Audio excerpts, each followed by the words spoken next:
Hello students, welcome to Vidyavedike YouTube channel.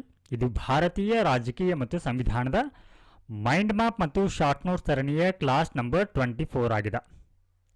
So this is our class number 24. In the previous class, we discussed about the devices of parliamentary procedure. ಸಂಸತ್ತಿನ ಕಾರ್ಯವಿಧಾನಗಳ ಕುರಿತು ನಾವು ಈ ಹಿಂದಿನ ಕ್ಲಾಸಲ್ಲಿ discussion ಮಾಡಿದ್ದೇವೆ. ಈ ಒಂದು ಕ್ಲಾಸಲ್ಲಿ ಶಾಸನ ಅಥವಾ ಕಾನೂನು ರೂಪಿಸುವಂಥ ಪ್ರಕ್ರಿಯೆ ಅಥವಾ ಲೆಜಿಸ್ಲೇಟಿವ್ ಪ್ರೊಸೆಸ್ ಬಗ್ಗೆ ನಾವು ಇವತ್ತು ಚರ್ಚೆಯನ್ನು ಮಾಡಲಿದ್ದೇವೆ. ಏನಿದು ಶಾಸನ ರೂಪಿಸುವಂಥ ಪ್ರಕ್ರಿಯೆ ಅಂತಂದ್ರೆ, ಸೊ ಇಲ್ಲಿ ಒಂದು ಮಸೂದೆ ಅಥವಾ ವಿಧೇಯಕ ಆರ್ ಬಿಲ್ ಸೊ ಈ ಮಸೂದೆ, ವಿಧೇಯಕ ಅಥವಾ ಬಿಲ್ ಅನ್ನುವಂಥದ್ದು ಕಾನೂನು ಅಂತಂದರೆ ಆ್ಯಕ್ಟ್ ಅಥವಾ ಶಾಸನ ಅಥವಾ ಕಾನೂನು. ಅಂದ್ರೆ ಒಂದು ಮಸೂದೆ ಅಥವಾ ವಿಧೇಯಕ ಅಥವಾ ಬಿಲ್ ಅನ್ನುವಂಥದ್ದು ಇಲ್ಲಿ ಅದು ಶಾಸನ, ಕಾನೂನು ಅಥವಾ ಆ್ಯಕ್ಟ್ ಆಗುವವರೆಗಿನ ಒಂದು ಪ್ರೊಸೆಸ್ ಏನಿರುತ್ತೆ ಅಥವಾ ವಿಧಾನ ಏನಿರುತ್ತೆ, ಸೊ ಈ ಒಂದು ವಿಧಾನವನ್ನು ಶಾಸನ ರೂಪಿಸುವಂಥ ಪ್ರಕ್ರಿಯೆ ಅಂತ ಹೇಳಿ ಕರೆಯಲಾಗತ್ತೆ. ಸೊ ಇಲ್ಲಿ ಶಾಸನ ರೂಪಿಸುವಂಥ ಪ್ರಕ್ರಿಯೆ ಅಂತಂದ್ರೆ ಸರ್ಕಾರ ಏನು ಮಾಡುತ್ತೆ ಅಂದರೆ ಒಂದು ಹೊಸ ಕಾನೂನುಗಳನ್ನು ರಚನೆಯನ್ನು ಮಾಡುತ್ತೆ. ಕಾನೂನು ರಚನೆ. ಸೊ ಇಲ್ಲಿ ಹೊಸ ಕಾನೂನು ರಚನೆ ಮಾತ್ರವಲ್ಲದೆ ಈಗಾಗಲೇ ಅಸ್ತಿತ್ವದಲ್ಲಿರುವಂಥ ಕಾನೂನುಗಳೇನಿರುತ್ತೆ ಅವುಗಳನ್ನು ತಿದ್ದುಪಡಿ ಅಂದರೆ ಅಮೆಂಡ್ಮೆಂಟ್ ಮಾಡುವಂಥದ್ದು ಕೂಡ ಒಳಗೊಂಡಿರುತ್ತೆ. ಸೊ ಇದರೊಟ್ಟಿಗೆ ತಿದ್ದುಪಡಿ ಮಾತ್ರವಲ್ಲದೆ ಮತ್ತು ಕಾನೂನಿನ ರಚನೆ ಮಾತ್ರವಲ್ಲದೆ ಈಗಾಗಲೇ ಅಸ್ತಿತ್ವದಲ್ಲಿರುವಂತಹ ಕಾನೂನುಗಳನ್ನ ರದ್ದುಪಡಿಸುವಂಥ ವಿಧಾನವನ್ನು ಕೂಡ ಇದು ಸೂಚಿಸುತ್ತೆ. ರದ್ದುಪಡಿಸುವುದು. ಸೊ ಈ ಎಲ್ಲ ಒಂದು ವಿಧಾನಗಳನ್ನ ಈ ಶಾಸನ ರೂಪಿಸುವಂಥ ಪ್ರಕ್ರಿಯೆಯನ್ನು ಇದು ಒಳಗೊಂಡಿರುತ್ತೆ. ಸೊ ಅಂದ್ರೆ ಈ ಒಟ್ಟಾರೆ ಈ ಶಾಸನ ರೂಪಿಸುವಂಥ ಪ್ರಕ್ರಿಯೆಯಲ್ಲಿ ಯಾವ ರೀತಿಯ ಹಂತಗಳು ಬರುತ್ತೆ ಅಂತಂದ್ರೆ, ಸೊ ಮೊದಲನೇದಾಗಿ ಈ ಮಸೂದೆ ಏನಿರುತ್ತೆ ಅಥವಾ ಬಿಲ್ಲನ್ನು ತಯಾರಿಸಲಾಗತ್ತೆ. ಅಂದರೆ ಹೊಸ ಕಾನೂನ ಕರಡನ್ನು ಸಿದ್ಧಪಡಿಸಲಾಗತ್ತೆ. ಸೊ ಈ ಒಂದು ಮಸೂದೆಯನ್ನು ಸಂಸತ್ತಾಗಿರಬಹುದು ಅಥವಾ ವಿಧಾನಸಭೆಯಲ್ಲಿ ಇದನ್ನು ಇಂಟ್ರಡ್ಯೂಸ್ ಮಾಡಲಾಗತ್ತೆ, ಅಂದರೆ ಪರಿಚಯ ಮಾಡಲಾಗತ್ತೆ. ಸೊ ನಂತರದಲ್ಲಿ ಈ ಒಂದು ಮಸೂದೆಯ ಕುರಿತು ಚರ್ಚೆ ಮತ್ತು ತಿದ್ದುಪಡಿಯ ಒಂದು ಅಗತ್ಯತೆಗಳನ್ನು ಇಲ್ಲಿ ಡಿಸ್ಕಸ್ ಮಾಡ್ತಾರೆ, ಅಂದರೆ ಚರ್ಚೆಯನ್ನು ಮಾಡ್ತಾರೆ. ಯಾವುದರ ಕುರಿತು ಏನಾದರೂ ತಿದ್ದುಪಡಿಗಳಾಗಬೇಕಾದಂಥ ಸಂದರ್ಭವಿದ್ರೆ. ಸೊ ನಂತರದಲ್ಲಿ ಇದಕ್ಕೆ ಸಂಬಂಧಪಟ್ಟಂತೆ ಮತದಾನ ನಡೆಯುತ್ತೆ. ಮಸೂದೆ ಅಂಗೀಕಾರಕ್ಕಾಗಿ ಏನಾಗುತ್ತೆ, ಇಲ್ಲಿ ಮತದಾನ ನಡೆಯುತ್ತೆ. ಸೊ ಅಂತಿಮ ಹಂತ ಅಂದರೆ 5ನೇ ಒಂದು ಹಂತದಲ್ಲಿ ರಾಷ್ಟ್ರಪತಿ, ಪ್ರೆಸಿಡೆಂಟ್ ಅಥವಾ ಗವರ್ನರ್ ಅವರ ಒಂದು ಅನುಮತಿಗೆ ಈ ಒಂದು ಮಸೂದೆಯನ್ನು ಕಳುಹಿಸಲಾಗತ್ತೆ. ಅಂತಿಮವಾಗಿ ಆ ಒಂದು ಮಸೂದೆ ರಾಜ್ಯಪಾಲರ ಅಥವಾ ರಾಷ್ಟ್ರಪತಿಗಳ ಒಂದು ಅನುಮೋದನೆಯನ್ನು ಪಡೆದುಕೊಂಡ್ರೆ ಅದು ಶಾಸನ, ಕಾನೂನು ಅಥವಾ ಆ್ಯಕ್ಟ್ ಆಗಿ ರೂಪುಗೊಳ್ಳುತ್ತೆ. ಸೊ ಈ ರೀತಿ ಹಂತಗಳು ಬರುತ್ತೆ. ಸೊ ಇಲ್ಲಿ ಯಾವುದೇ ಒಂದು ಮಸೂದೆಗಳನ್ನು ಸೊ ಇಲ್ಲಿ ಕಾನೂನು ಮಾಡಬೇಕಂತಂದ್ರೆ ಯಾವ ರೀತಿ ಹಂತಗಳು ಬರುತ್ತೆ ಅನ್ನುವಂಥದ್ದು ನೋಡೋಣ. ಸೊ ಇಲ್ಲಿ ನೋಡಿ, ಸಾಮಾನ್ಯ ಅಂಶಗಳು. ಸಂಸತ್ತಿನ 2 ಸದನಗಳಲ್ಲಿ ಪ್ರಕ್ರಿಯೆ ಒಂದೇ ರೀತಿ ಆಗಿರುತ್ತೆ. ಅಂದ್ರೆ ಈ ಬಿಲ್ ಅನ್ನುವಂಥದ್ದು, ಮಸೂದೆ ಅನ್ನುವಂಥದ್ದು ಆ್ಯಕ್ಟ್ ಆಗಬೇಕಿದ್ರೆ ಏನು ಪ್ರೊಸೀಜರ್ ಬರುತ್ತೆ, ಈ ಎಲ್ಲ ಪ್ರೊಸೀಜರ್ಗಳು ಕೂಡ ಉಭಯ ಸದನಗಳಲ್ಲಿ ಅಂದರೆ ಲೋಕಸಭೆ ಮತ್ತು ರಾಜ್ಯಸಭೆಯಲ್ಲಿ ಒಂದೇ ರೀತಿಯಾಗಿ ಇರುತ್ತೆ. ಅಂದರೆ ಈ 2 ಸದನಗಳಲ್ಲಿ ಚರ್ಚೆಗಳಾಗತ್ತೆ. ತಿದ್ದುಪಡಿಗೆ ಸಂಬಂಧಪಟ್ಟಂತೆ ಏನಾದರೂ ಸಲಹೆಗಳಿದ್ರೆ ಅದನ್ನು ರೆಕಮೆಂಡೇಶನ್ ಮಾಡಲಾಗತ್ತೆ ಅಥವಾ ಅಂಗೀಕಾರ ನಡೆಯುತ್ತೆ. ಸೊ ಉದಾಹರಣೆಗೆ ಇವಾಗ ಶಿಕ್ಷಣ ಸಂಬಂಧಿತ ಮಸೂದೆ ಇದ್ರೆ ಸೊ ಇದರ ಕುರಿತು 2 ಸದನಗಳಲ್ಲಿ ಚರ್ಚೆ ಆಗತ್ತೆ. ಸಂಸತ್ತಿನಲ್ಲಿ ಮಂಡಿಸಲಾದ ಮಸೂದೆಗಳಿಂದಲೇ ಕಾನೂನು ರೂಪುಗೊಳ್ಳುತ್ತೆ. ಸೊ ಇಲ್ಲಿ ಕಾನೂನು ಅಂತಂದರೆ ನೋಡಿ, ಯಾವುದೇ ಒಂದು ಸದನದಲ್ಲಿ ಮಂಡಿಸಲಾಗಿರುವಂಥ ಮಸೂದೆ ಏನಿರುತ್ತೆ ಅಥವಾ ಬಿಲ್ ಏನಿರುತ್ತೆ, ಸೊ ಇದಕ್ಕೆ ರಾಷ್ಟ್ರಪತಿ ಅಥವಾ ರಾಜ್ಯಪಾಲರ ಅಂಕಿತ ಸಿಕ್ಕ ನಂತರವೇ ಏನಾಗುತ್ತೆ, ಅದು ಕಾನೂನಾಗಿ ರೂಪುಗೊಳ್ಳುತ್ತೆ. ಸೊ ಇಲ್ಲಿ ನೋಡಿ, ಇವಾಗ ಪರಿಸರಕ್ಕೆ ಉದಾಹರಣೆಗೆ ಪರಿಸರಕ್ಕೆ ಸಂಬಂಧಪಟ್ಟಂತೆ ಪರಿಸರ ಸಂರಕ್ಷಣಾ ಮಸೂದೆಯನ್ನು ಮಂಡಿಸಿದರೆ ಸೊ ಈ ಒಂದು ಮಸೂದೆಯೇ ಏನಾಗತ್ತೆ, ಕಾಯ್ದೆಯಾಗಿ ರೂಪುಗೊಳ್ಳುತ್ತೆ. ಸೊ ನಾವಿವಾಗ ಇಲ್ಲಿ ಗಮನಿಸಬೇಕಾಗಿರುವಂಥದ್ದು ಏನು ಅಂತಂದ್ರೆ, ಇಲ್ಲಿ ಎರಡು ರೀತಿಯ ಒಂದು ಮಸೂದೆಗಳು ಬರುತ್ತೆ. ಸೊ ಮೊದಲನೇದಾಗಿ ಸಾರ್ವಜನಿಕ ಮಸೂದೆ ವರ್ಸಸ್ ಖಾಸಗಿ ಮಸೂದೆ. ಸೊ ನಾವಿವಾಗ ಇವುಗಳ ಡಿಫ್ರೆನ್ಸನ್ನು ನೋಡೋಣ, ಏನು ವ್ಯತ್ಯಾಸ ಇರುತ್ತೆ ಇವುಗಳ ನಡುವೆ ಅನ್ನುವಂಥದ್ದನ್ನು. ಎಸ್, ಸೊ ಇಲ್ಲಿ ಮೊದಲನೇ ಒಂದು ಅಂಶವನ್ನು ನೋಡೋಣ. ಈ ಸಾರ್ವಜನಿಕ ಅಥವಾ ಸರ್ಕಾರಿ ಮಸೂದೆ ಪಬ್ಲಿಕ್ ಆರ್ ಗೌರ್ಮೆಂಟ್ ಬಿಲ್ ಮತ್ತು ಖಾಸಗಿ ಮಸೂದೆಯನ್ನು ಯಾರು ಮಂಡನೆ ಮಾಡ್ತಾರೆ ಅನ್ನುವಂಥದ್ದು. ಎಸ್, ಸೊ ಇಲ್ಲಿ ಸಾರ್ವಜನಿಕ ಅಥವಾ ಒಂದು ಸರ್ಕಾರಿ ಮಸೂದೆಯನ್ನು ಕೇಂದ್ರ ಸರ್ಕಾರದ ಸಚಿವರು ಇದನ್ನು ಮಂಡನೆ ಮಾಡ್ತಾರೆ. ಅಂದರೆ ಇದನ್ನು ಮಿನಿಸ್ಟರ್ ಏನಿರ್ತಾರೆ ಅವರು ಮಂಡನೆಯನ್ನು ಮಾಡಿದರೆ ಅದು ಸಾರ್ವಜನಿಕ ಅಥವಾ ಪಬ್ಲಿಕ್ ಮೆಂಬರ್ ಬಿಲ್ ಅಂತ ಕರೆಸಿಕೊಳ್ಳುತ್ತೆ. ಪಬ್ಲಿಕ್ ಮೆಂಬರ್ ಬಿಲ್ ಅಂತ ಕರೆಸಿಕೊಳ್ಳುತ್ತೆ. ಅಂದರೆ ಒಬ್ಬ ಸಚಿವರು ಅಥವಾ ಮಂತ್ರಿಗಳು ಅದನ್ನು ಇಂಟ್ರೊಡ್ಯೂಸ್ ಮಾಡಿದ್ರ ಅದು ಸಾರ್ವಜನಿಕ ಅಥವಾ ಸರ್ಕಾರಿ ಮಸೂದೆ ಅಂತ ಕರೆಸಿಕೊಳ್ಳುತ್ತೆ. ಇನ್ನು ಖಾಸಗಿ ಮಸೂದೆಯನ್ನು, ಸೊ ಇದನ್ನು ಪ್ರೈವೇಟ್ ಮೆಂಬರ್ಸ್ ಬಿಲ್ ಅಂತ ಹೇಳಿ ಕರೆಯಲಾಗತ್ತೆ. ಇದನ್ನು ಸಚಿವರಲ್ಲದ ಸದಸ್ಯರು ಅಂದರೆ ಸಂಸದರು, ಅಂದರೆ ಇವರನ್ನು ಖಾಸಗಿ ಸದಸ್ಯರಂತ ಹೇಳಿ ಕರೆಯಲಾಗತ್ತೆ. ಅಂದರೆ ಇವಾಗ ಏನು ಈ ಒಂದು ಮಿನಿಸ್ಟರ್ ಏನಿರ್ತಾರೆ ಅವರನ್ನು ಹೊರತುಪಡಿಸಿ ಈ ಲೋಕಸಭೆ ಆಗಿರಬಹುದು ಅಥವಾ ರಾಜ್ಯಸಭೆ ಆಗಿರಬಹುದು, ಈ ಸದನಗಳ ಸದಸ್ಯರು ಅಂದರೆ MP ಅಲ್ವಾ ಅವರು ಸಂಸದರು, ಅವರು ಮಂಡಿಸುವಂತಹ ಒಂದು ಮಸೂದೆ ಇದಾಗಿದೆ. ಸೊ ನೀವು ಇತ್ತೀಚೆಗೆ ನೋಡಿರಬಹುದು, ಖಾಸಗಿ ಮಸೂದೆಯನ್ನು ಇತ್ತೀಚೆಗೆ ಲೋಕಸಭೆಯಲ್ಲಿ ಮಂಡಿಸಲಾಗಿತ್ತು. ಸುಪ್ರಿಯಾ ಸುಳೆ ಅನ್ನುವರು ರೈಟ್ ಟು ಡಿಸ್ಕನೆಕ್ಟ್ ಅನ್ನುವಂಥ ಒಂದು ಖಾಸಗಿ ಮಸೂದೆಯನ್ನು ಮಂಡನೆಯನ್ನು ಮಾಡಿದರು. ಸೊ ಅದು ಖಾಸಗಿ ಮಸೂದೆಗೆ ಉದಾಹರಣೆ ಆಗಿದೆ. ಸೊ ನಂತರದಲ್ಲಿ ಈ ಸಾರ್ವಜನಿಕ ಒಂದು ಮಸೂದೆ ಏನನ್ನ ಪ್ರತಿಬಿಂಬಿಸುತ್ತೆ, ಇದು ಸರ್ಕಾರದ ನೀತಿ ಮತ್ತು ಕಾರ್ಯಕ್ರಮಗಳನ್ನ ಇದು ಬಿಂಬಿಸುತ್ತೆ. ಆದರೆ ಖಾಸಗಿ ಮಸೂದೆ ಅನ್ನುವಂಥದ್ದು ವಿರೋಧ ಪಕ್ಷದ ಅಥವಾ ಖಾಸಗಿ ಸದಸ್ಯರ ಪರ್ಯಾಯ ನಿಲುವನ್ನು ಇದು ಬಿಂಬಿಸುತ್ತೆ.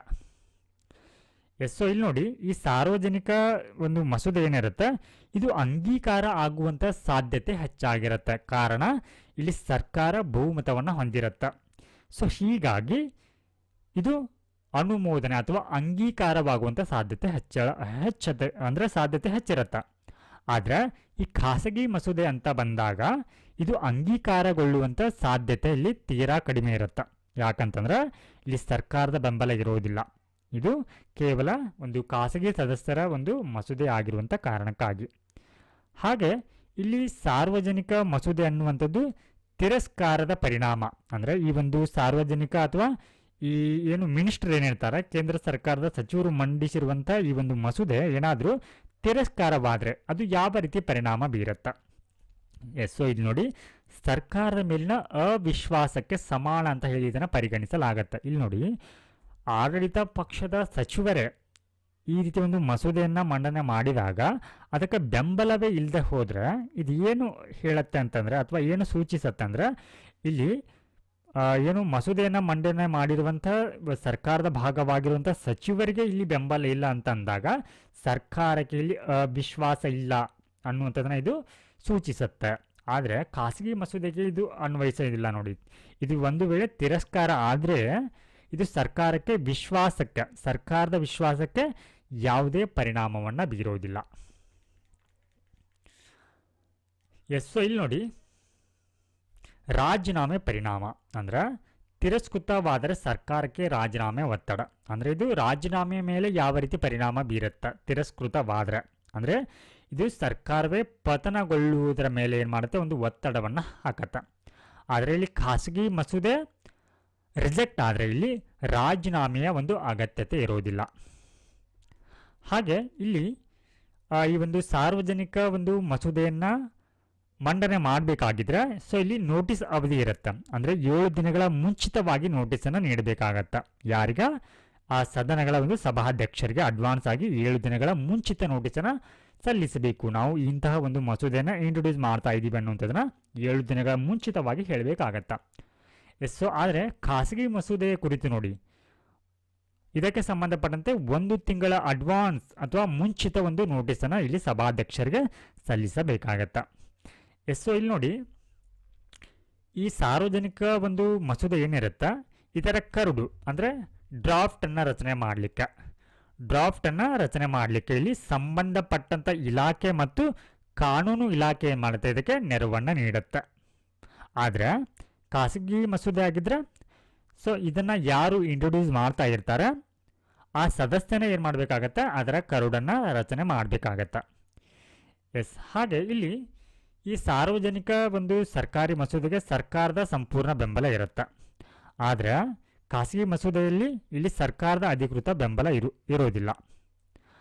ಎಸ್, ಇಲ್ಲಿ ಉದಾಹರಣೆಯನ್ನು ನೋಡೋದಾದ್ರೆ ಸಾರ್ವಜನಿಕ ಮಸೂದೆಗೆ ಉದಾಹರಣೆ ಬಜೆಟ್ ಮಸೂದೆ ಆಗಿರಬಹುದು. ಎಸ್, ಇದನ್ನು ಬಜೆಟ್ ಮಸೂದೆಯನ್ನು ನೋಡಿ, ಬಜೆಟ್ ಅನ್ನು ಇದರ ಬಿಲ್ಲನ್ನು ಯಾರು ಇಲ್ಲಿ ಇಂಟ್ರೊಡ್ಯೂಸ್ ಮಾಡ್ತಾರೆ, ಕೇಂದ್ರದ ಒಂದು ಹಣಕಾಸು ಸಚಿವರು ಅಥವಾ ವಿತ್ತ ಸಚಿವರು ಏನು ಮಾಡ್ತಾರೆ ಅದನ್ನು ಇಂಟ್ರೊಡ್ಯೂಸ್ ಮಾಡ್ತಾರೆ.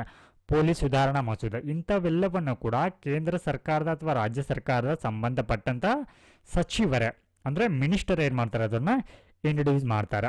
ಆದರೆ ಖಾಸಗಿ ಮಸೂದೆಗೆ ಉದಾಹರಣೆಯನ್ನು ನೋಡಿದ್ರೆ ರೈತರ ಹಿತ ಕಾಯ್ದೆ ಕುರಿತಂಥ ಖಾಸಗಿ ಮಸೂದೆ ಆಗಿರಬಹುದು. ಸೊ ಇತ್ತೀಚೆಗೆ ಲೋಕಸಭೆಯಲ್ಲಿ ಮಂಡನೆಯಾಗಿರುವಂಥ ರೈಟ್ ಟು ಡಿಸ್ಕನೆಕ್ಟ್ ಅನ್ನುವಂಥ ಒಂದು ಮಸೂದೆ ಆಗಿರಬಹುದು. ಇವೆಲ್ಲವೂ ಕೂಡ ಖಾಸಗಿ ಸದಸ್ಯರ ಒಂದು ಮಸೂದೆಗೆ ಉದಾಹರಣೆಗಳಾಗಿ ಕಂಡುಬರುತ್ತೆ. ಎಸ್, ಸೊ ಇದನ್ನು ನಾವು ಸಂಕ್ಷಿಪ್ತವಾಗಿ ನೆನಪಿಟ್ಕೊಳ್ಳೋದಾದರೆ ಸೊ ಪಬ್ಲಿಕ್ ಬಿಲ್ ಅನ್ನುವಂಥದ್ದು ಸೊ ಇದನ್ನು ಮಿನಿಸ್ಟರ್ ಅವರು ಮಂಡನೆ ಮಾಡ್ತಾರೆ. ಸೊ ಇದು ಸರ್ಕಾರದ ನೀತಿಗಳನ್ನ ಅಂದರೆ ಗೌರ್ಮೆಂಟ್ ಪಾಲಿಸಿಯನ್ನು ಪ್ರತಿಬಿಂಬಿಸುತ್ತೆ. ಸೊ ಇದು ಅಂಗೀಕಾರಗೊಳ್ಳುವಂಥ ಸಾಧ್ಯತೆ ಏನಿರುತ್ತೆ ಹೈ ಚಾನ್ಸ್ ಇರುತ್ತೆ, ಹೆಚ್ಚಿನ ಒಂದು ಸಾಧ್ಯತೆ ಇಲ್ಲಿ ಕಂಡುಬರುತ್ತೆ. ಆದರೆ ಪ್ರೈವೇಟ್ ಮೆಂಬರ್ ಬಿಲ್ ಅನ್ನುವಂಥದ್ದು ಇದನ್ನು ಪ್ರೈವೇಟ್ ಮೆಂಬರ್ ಮಂಡನೆ ಮಾಡ್ತಾರೆ. ಪ್ರೈವೇಟ್ ಮೆಂಬರ್ ಅಂತಂದರೆ non minister but they are members of parliament or state legislature. So ಅವರು ಸಂಸತ್ತಿನ ಸದಸ್ಯರಾಗಿರ್ತಾರೆ ಅಥವಾ ರಾಜ್ಯ ಶಾಸಕಾಂಗದ ಸದಸ್ಯರಾಗಿರ್ತಾರೆ. ಎಸ್, ಸೊ ಈ ಒಂದು ಮಸೂದೆ ವಿರೋಧ ಪಕ್ಷದ ನಿಲುವನ್ನು ಇಲ್ಲಿ ಪ್ರತಿಬಿಂಬಿಸುತ್ತೆ. ಇಲ್ಲಿ ಲೋ ಚಾನ್ಸ್ ಅಂದರೆ ಇದು ಅಂಗೀಕಾರಗೊಳ್ಳುವಂಥ ಸಾಧ್ಯತೆ ತುಂಬ ಕಡಿಮೆ ಇರುತ್ತೆ. ಎಸ್, ಸೊ ನೆಕ್ಸ್ಟ್ ನಾವು ಇವಾಗ ಸಾಮಾನ್ಯ ಮಸೂದೆಗಳ ಬಗ್ಗೆ ನೋಡೋಣ, ಅಂದರೆ ಆರ್ಡಿನರಿ ಬಿಲ್ಸ್. ಸೊ ಇದಕ್ಕೆ ಸಂಬಂಧಪಟ್ಟಂತೆ ಶಾಸನ ರೂಪಿಸುವಂಥ ಪ್ರಕ್ರಿಯೆ ಯಾವ ರೀತಿ ಆಗತ್ತೆ ಅನ್ನುವಂಥದ್ದು ನೋಡೋಣ. ಎಸ್, ಸೊ ಇಲ್ಲಿ ಸಾಮಾನ್ಯ ಮಸೂದೆಗಳಾಗಿದ್ರೆ ಆರ್ಡಿನರಿ ಬಿಲ್ ಆಗಿದ್ರೆ ಸೊ ಇಲ್ಲಿ ಏನಾಗುತ್ತೆ ಫಸ್ಟ್ ಇವಾಗ ನಾವು ಲೋಕಸಭೆ ಅಂತ ಆದರೂ ಪರಿಗಣಿಸೋಣ ಅಥವಾ ರಾಜ್ಯಸಭೆ ಅಂತ ಆದರೂ ಪರಿಗಣಿಸೋಣ. ಅಂದರೆ ಸಾಮಾನ್ಯ ಮಸೂದೆಗಳನ್ನು ನೀವು ಲೋಕಸಭೆಯಲ್ಲಾದರೂ ಕೂಡ ಮೊದಲು ಮಂಡಿಸಬಹುದು ಅಥವಾ ರಾಜ್ಯಸಭೆಯಲ್ಲಾದರೂ ಕೂಡ ಮೊದಲು ಮಂಡನೆಯನ್ನು ಮಾಡಬಹುದು. ಸೊ ಇವಾಗ ನಾವು ಲೋಕಸಭೆಯಲ್ಲಿ ಫಸ್ಟ್ ಇವಾಗ ಇಂಟ್ರೊಡ್ಯೂಸ್ ಆಗಿದೆ ಅಂತ ಅನ್ಕೋಣ. ಸೊ ತದನಂತರದಲ್ಲಿ ರಾಜ್ಯಸಭೆಯಲ್ಲಿ ಅದು ಮಂಡನೆ ಆಗುತ್ತೆ ಅಂತ ಅನ್ಕೋಣ. ಸೊ ಇವಾಗ ಫಸ್ಟ್ ಲೋಕಸಭೆಯಲ್ಲಿ ಸೊ ಇಲ್ಲಿ ಏನಾಗುತ್ತೆ ಫಸ್ಟ್ ರೀಡಿಂಗ್. ಸೊ ಇಲ್ಲಿ ನೋಡಿ ಫಸ್ಟ್ ರೀಡಿಂಗ್ ಅಂದರೆ ಮೊದಲ ವಾಚನ ಅಂತ ಹೇಳಿ, ಅಂದರೆ ಫಸ್ಟ್ ಓದುವಂಥದ್ದು ಅದನ್ನು ಆ ಮಸೂದೆ ಕುರಿತು ಫಸ್ಟ್ ರೀಡಿಂಗ್ನಲ್ಲಿ ಏನಾಗುತ್ತೆ. ಎಸ್, ಸೊ ಇಲ್ಲಿ ನೋಡಿ ಸಂಸತ್ತಿನ ಯಾವುದೇ ಸದನದಲ್ಲಿ ಏನು ಮಾಡ್ಬೋದು ಈ ಸಾಮಾನ್ಯ ಮಸೂದೆಗಳನ್ನ ಪರಿಚಯ ಅಂದರೆ ಇಂಟ್ರೊಡ್ಯೂಸ್ ಮಾಡಬಹುದು. ಮಸೂದೆಯನ್ನು ಲೋಕಸಭೆ ಅಥವಾ ರಾಜ್ಯಸಭೆ ಯಾವುದೆಲ್ಲಾದರೂ ಕೂಡ ಇದನ್ನು ಇಂಟ್ರೊಡ್ಯೂಸ್ ಮಾಡಬಹುದು. ಉದಾಹರಣೆಗೆ ಇವಾಗ ಶಿಕ್ಷಣ ಸಂಬಂಧಿತ ಒಂದು ಮಸೂದೆ ಆಗಿದ್ರೆ ಅದನ್ನು ಉಭಯ ಸದನಗಳಲ್ಲಿ ಕೂಡ ಪರಿಚಯವನ್ನು ಮಾಡಬಹುದು. ಎಸ್, ಸೊ ನೋಡಿ ಈ ಒಂದು ಮಸೂದೆಯನ್ನು ಸಚಿವರಿಂದ ಅಥವಾ ಇತರ ಸದಸ್ಯರಿಂದ ಇದನ್ನು ಮಂಡನೆಯನ್ನು ಮಾಡಬಹುದು. ಅಂದರೆ ಇದನ್ನು ಸರ್ಕಾರಿ ಸದಸ್ಯರು ಅಥವಾ ಖಾಸಗಿ ಸದಸ್ಯರು ಇದನ್ನು ಮಂಡನೆಯನ್ನು ಮಾಡಬಹುದು ಅಂತ ಅರ್ಥ. ಎಸ್, ಸೊ ಇಲ್ಲಿ ನೋಡಿ ಆರೋಗ್ಯ ಸಚಿವರಿಂದ ಮಸೂದೆ ಅಥವಾ ಖಾಸಗಿ ಸಂಸದರಿಂದ ಸಾಮಾಜಿಕ ಮಸೂದೆ. ಸೊ ಈ ರೀತಿ ಇಂಟ್ರೊಡ್ಯೂಸ್ ಮಾಡಬಹುದು. ಸೊ ನಂತರದಲ್ಲಿ ಏನಾಗುತ್ತೆ ಫಸ್ಟ್ ರೀಡಿಂಗ್ ಆದ ನಂತರ ಸದನದ ಅನುಮತಿ ಇಲ್ಲಿ ಅಗತ್ಯವಾಗಿರುತ್ತೆ. ಸೊ ಮಸೂದೆಯನ್ನು ಮಂಡನೆ ಮಾಡಿದ ತಕ್ಷಣ ಏನು ಬೇಕು ಸದನದ ಒಪ್ಪಿಗೆ ಬೇಕಾಗತ್ತಾ ಸಾಮಾನ್ಯ ಮಸೂದೆಗೆ ಸಂಬಂಧಪಟ್ಟಂತ. ಸೊ ಹೀಗಾಗಿ ಇಲ್ಲಿ ಸದನದ ಅನುಮತಿ ಬೇಕೇ ಬೇಕಾಗತ್ತ. ಎಸ್, ಹಾಗೆ ಇಲ್ಲಿ ಮಸೂದೆಯ ಪರಿಚಯ ಮಂಡನೆ ಮಾಡುವವರು ಮಸೂದೆಯ ಪರಿಚಯವನ್ನು ಮಾತ್ರ ಮಾಡ್ತಾರೆ. ಸೊ ಫಸ್ಟ್ ರೀಡಿಂಗಲ್ಲಿ ಏನು ಮಾಡ್ತಾರೆ ಕೇವಲ ಅದರ ಇಂಟ್ರೊಡಕ್ಷನ್ ಮಾತ್ರ ಮಾಡ್ತಾರೆ. ಅಂದರೆ ಇದು ಯಾವ ಕ್ಷೇತ್ರಕ್ಕೆ ಸಂಬಂಧಿಸಿದೆ ಎಂಬಂಥ ಒಂದು ಸಂಕ್ಷಿಪ್ತ ಮಾಹಿತಿಯನ್ನು ಮಾತ್ರ ಅಲ್ಲಿ ನೀಡ್ತಾರೆ. ಅಂದರೆ ಇಲ್ಲಿ ಶೀರ್ಷಿಕೆ ಅಂದರೆ ಟೈಟಲ್, ಆ ಒಂದು ಮಸೂದೆಯ ಟೈಟಲ್ ಏನಾಗಿದೆ ಅದರ ಉದ್ದೇಶಗಳ ವಿವರವನ್ನು ಇಲ್ಲಿ ನೀಡ್ತಾರೆ. ಅಂದರೆ ಮಸೂದೆಯ ಹೆಸರಾಗಿರಬಹುದು ಮತ್ತು ಉದ್ದೇಶವನ್ನು ಇಲ್ಲಿ ತಿಳಿಸಲಾಗುತ್ತೆ ಫಸ್ಟ್ ರೀಡಿಂಗಲ್ಲಿ. ಉದಾಹರಣೆಗೆ ನೋಡೋದಾದರೆ ಇವಾಗ ಶಿಕ್ಷಣ ಸುಧಾರಣಾ ಮಸೂದೆ ಇದ್ದರೆ ಸೊ ಇದರ ಉದ್ದೇಶ ಏನು ಇದರ ಉದ್ದೇಶ ಏನು ಅಂತಂದರೆ, ಉದಾಹರಣೆಗೆ ಹೇಳ್ತಾ ಇರುವಂಥದ್ದು, ಗುಣಮಟ್ಟದ ಶಿಕ್ಷಣವನ್ನು ತರುವಂಥ ಒಂದು ಉದ್ದೇಶಕ್ಕಾಗಿ ಇದನ್ನು ಮಂಡನೆ ಮಾಡ್ತಾ ಇದ್ದೀವಿ ಅನ್ನೋದನ್ನು ಇಲ್ಲಿ ಹೇಳಲಾಗತ್ತೆ. ಆದರೆ ಫಸ್ಟ್ ರೀಡಿಂಗಲ್ಲಿ ನೋಡಿ, ಇಲ್ಲಿ ಯಾವುದೇ ಚರ್ಚೆಗಳಾಗುವುದಿಲ್ಲ. ಕೇವಲ ಅಲ್ಲಿ ಮಸೂದೆಯ ಟೈಟಲ್ ಆಗಿರ್ಬೋದು ಮತ್ತು ಉದ್ದೇಶಗಳನ್ನ ಮಾತ್ರ ಅಲ್ಲಿ ತಿಳಿಸಲಾಗತ್ತೆ. ಸೊ ಇಲ್ಲಿ ನೋಡಿ, ಈ ಹಂತದಲ್ಲಿ ಯಾವುದೇ ರೀತಿಯಾಗಿರುವಂಥ ಚರ್ಚೆ ಅನ್ನುವಂಥದ್ದು ನಡೆಯೋದಿಲ್ಲ. ಅಂದರೆ ಇಲ್ಲಿ ಸದಸ್ಯರು ಪ್ರಶ್ನೆ ಅಥವಾ ವಾದವನ್ನು ಮಾಡೋ ಹಾಗಿಲ್ಲ. ಸೊ ಇಲ್ಲಿ ಅಂತಿಮವಾಗಿ ಏನಾಗುತ್ತೆ, ಗೆಜೆಟ್ ಪ್ರಕಟಣೆ ಆಗುತ್ತೆ.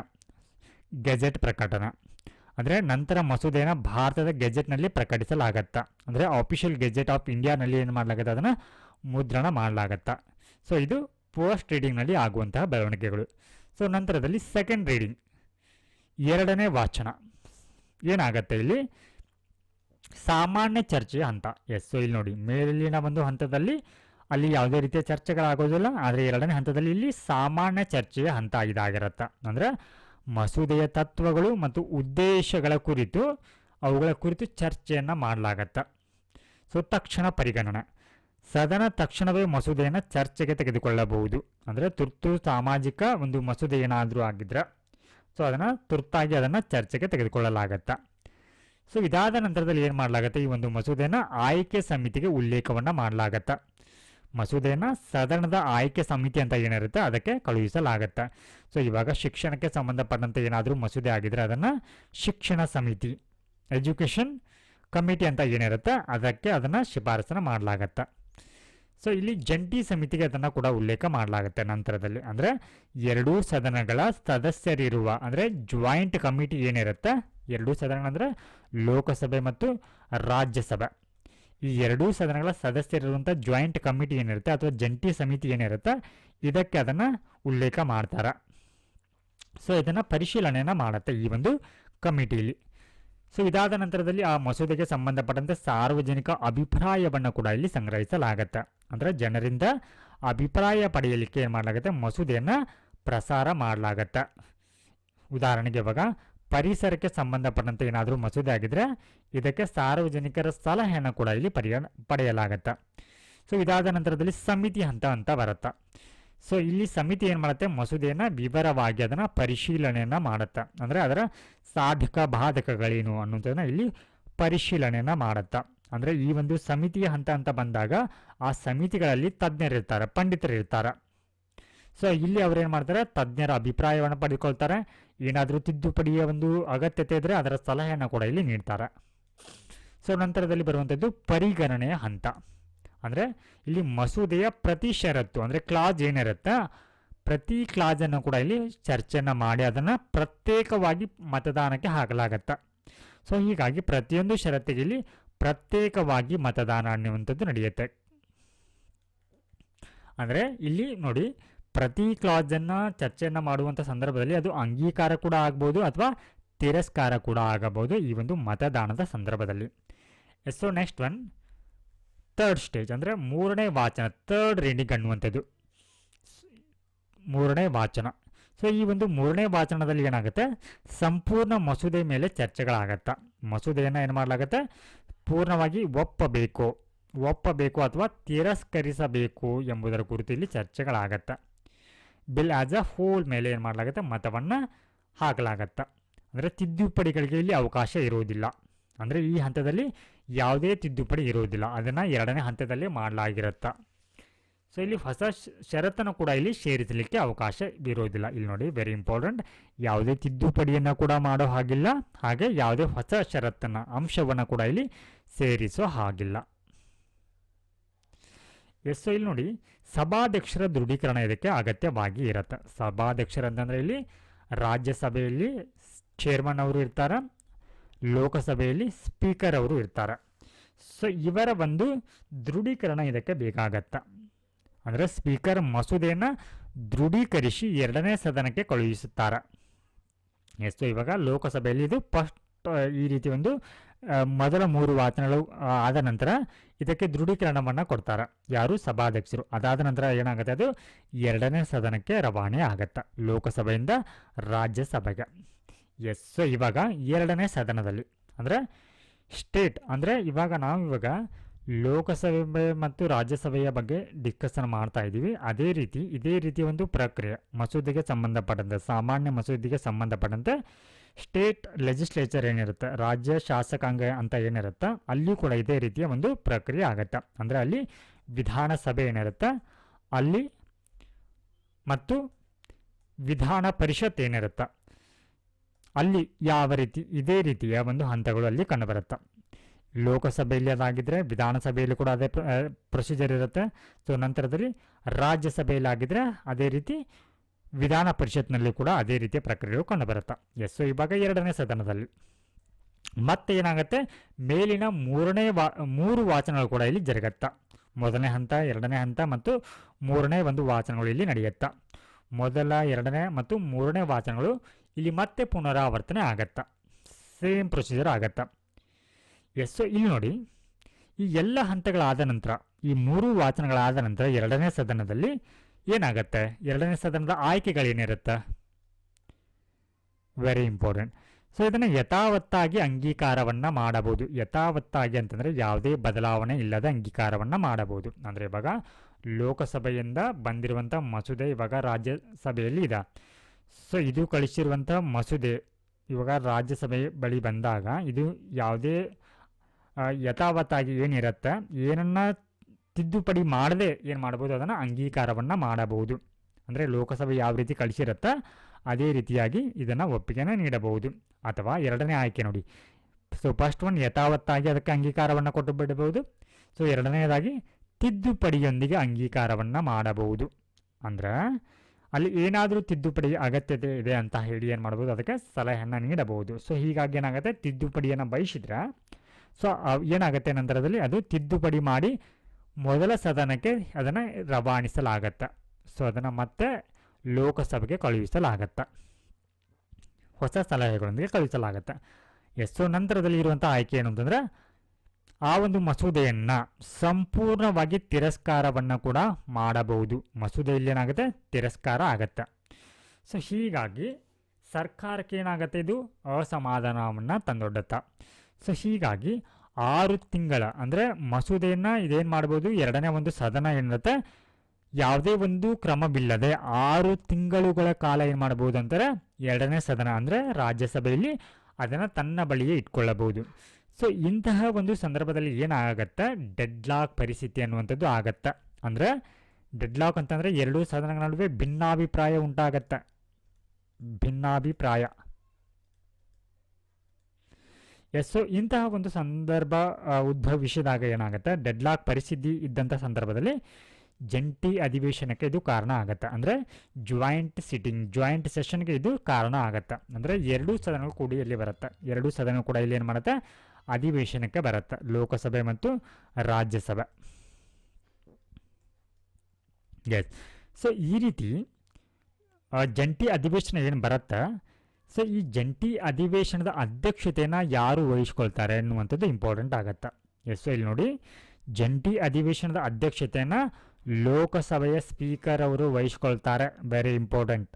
ಸೊ ಇವರ ಒಂದು ಅನುಪಸ್ಥಿತಿಯಲ್ಲಿ ಲೋಕಸಭೆಯ ಡೆಪ್ಯೂಟಿ ಸ್ಪೀಕರ್ ಅವರು ವಹಿಸ್ಕೊಳ್ತಾರೆ. ಆದರೆ ಯಾವುದೇ ಕಾರಣಕ್ಕೂ ಇಲ್ಲಿ ರಾಜ್ಯಸಭೆಯ ಚೇರ್ಮನ್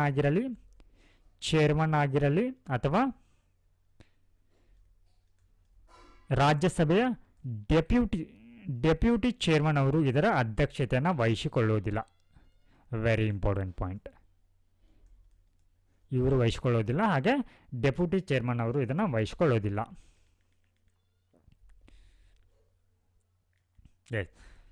ಸೊ ಇಲ್ಲಿ ಬಹುಮತ ಅಂಗೀಕಾರ. ಸೊ ಏನಾಗುತ್ತೆ, 2 ಸದನಗಳ ಒಂದು ಜಾಯಿಂಟ್ ಸಿಟ್ಟಿಂಗ್ ಡೆಡ್ಲಾಕ್ ಒಂದು ಭಿನ್ನಾಭಿಪ್ರಾಯವನ್ನು ಬಗೆಹರಿದ ನಂತರ ಏನಾಗುತ್ತೆ, ಅಂಗೀಕಾರಗೊಂಡ ನಂತರ ಸೊ ಇದಕ್ಕೆ ಬಹುಮತ ಸಿಕ್ಕರೆ ಏನಾಗುತ್ತೆ, ಮಸೂದೆ ರಾಷ್ಟ್ರಪತಿಗಳಿಗೆ ಇದನ್ನು ಕಳುಹಿಸಲಾಗತ್ತೆ. ಸೊ ಈ ರೀತಿ ರಾಷ್ಟ್ರಪತಿಗಳಿಗೆ ಕಳುಹಿಸಲಾಗಿರುವಂಥ ಮಸೂದೆಗೆ ಏನಾದರೂ ರಾಷ್ಟ್ರಪತಿ ಅನುಮೋದನೆ ಸಿಕ್ಕರೆ ಅದೇನಾಗುತ್ತೆ, ಮಸೂದೆ ಅನ್ನುವಂಥದ್ದು ಅಥವಾ ಬಿಲ್ ಅನ್ನುವಂಥದ್ದು ಏನಾಗುತ್ತೆ, ಇಲ್ಲಿ ಆ್ಯಕ್ಟ್ ಆಗಿ ರೂಪುಗೊಳ್ಳುತ್ತೆ. ಇದು ಏನಂತಂದರೆ ಶಾಸನ ರೂಪುಗೊಳ್ಳುವಂಥ ಪ್ರಕ್ರಿಯೆ. ಸೊ ನಾವಿವಾಗ ಈ ಹಣಕಾಸು ಮಸೂದೆ, ಸೊ ನಾವಿವಾಗ ಫಸ್ಟ್ ಒನ್ ಆರ್ಡಿನರಿ ಮಸೂದೆಯ ಬಗ್ಗೆ ಚರ್ಚೆನ ಮಾಡಿದ್ದೀವಿ. ಆರ್ಡಿನರಿ ಬಿಲ್ ಆರ್ ಸಾಮಾನ್ಯ ಮಸೂದೆಯ ಬಗ್ಗೆ ಚರ್ಚೆನ ಮಾಡಿದ್ದೀವಿ. ಸೊ ನಂತರದಲ್ಲಿ ನಾವಿವಾಗ ಹಣಕಾಸು ಮಸೂದೆಯ ಕುರಿತು ಚರ್ಚೆನ ಮಾಡೋಣ. ಆರ್ ಮನಿ ಬಿಲ್. ಸೊ ಈ ಮನಿ ಬಿಲ್ ಕುರಿತಾಗಿ ಯಾವುದು ಹೇಳುತ್ತೆ? ಆರ್ಟಿಕಲ್ 110 ಇದು ಹಣಕಾಸು ಮಸೂದೆಯ ಕುರಿತು ವಿವರವನ್ನು ನೀಡುತ್ತೆ, ವ್ಯಾಖ್ಯಾನವನ್ನು ಮಾಡುತ್ತೆ. ಸೊ ಸಂವಿಧಾನದಲ್ಲಿಯೇ ಇದರ ವ್ಯಾಖ್ಯಾನವನ್ನು ಮಾಡಿದ್ದಾರೆ. ಅಂದರೆ ಹಣಕಾಸು ಮಸೂದೆ ಅಂತಂದರೆ ಏನು ಅನ್ನುವಂಥದ್ದನ್ನು.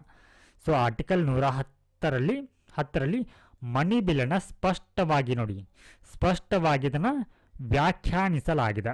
ಅಂದರೆ ಹಣಕಾಸು ಮಸೂದೆ ಅಂತಂದರೆ ಏನು, ಅದು ಏನನ್ನ ಒಳಗೊಂಡಿರುತ್ತೆ ಅನ್ನುವಂಥದ್ದನ್ನು ಇಲ್ಲಿ ಸ್ಪಷ್ಟವಾಗಿ ವ್ಯಾಖ್ಯಾನವನ್ನು ಮಾಡಿದ್ದಾರೆ. ಉದಾಹರಣೆಗೆ ತೆರಿಗೆ ಆಗಿರ್ಬೋದು, ಸಾಲ ಆಗಿರ್ಬೋದು, ಸರ್ಕಾರದ ನಿಧಿ ಸಂಬಂಧಿತ ಮಸೂದೆ ಇದಾಗಿದೆ, ಅಂದರೆ ಹಣಕಾಸು ಮಸೂದೆ ಆಗಿದೆ. ಹಣಕಾಸು ಮಸೂದೆಯ ಪರಿಚಯ. ಸೊ ಇಲ್ಲಿ ನೋಡಿ, ಸಾಮಾನ್ಯ ಮಸೂದೆಗಳಾಗಿದ್ರೆ ಅಂದರೆ ಆರ್ಡಿನರಿ ಬಿಲ್ ಆಗಿದ್ರೆ ಅದನ್ನು ಲೋಕಸಭೆಯಲ್ಲಾದರೂ ಕೂಡ ಇಂಟ್ರೊಡ್ಯೂಸ್ ಮಾಡಬಹುದು ಅಥವಾ ರಾಜ್ಯಸಭೆಯಲ್ಲಾದರೂ ಕೂಡ ಇಂಟ್ರೊಡ್ಯೂಸ್ ಮಾಡಬಹುದಾಗಿತ್ತು. ಆದರೆ ಇಲ್ಲಿ ಹಣಕಾಸು ಮಸೂದೆ ಅಂತ ಬಂದಾಗ ಅದನ್ನು ಲೋಕಸಭೆಯಲ್ಲಿ ಮಾತ್ರ ಇದನ್ನು ಪರಿಚಯ ಮಾಡಬಹುದು. Very important point. ಲೋಕಸಭೆಯಲ್ಲಿ ಮಾತ್ರ ಅದನ್ನು ಮಂಡಿಸಬಹುದು.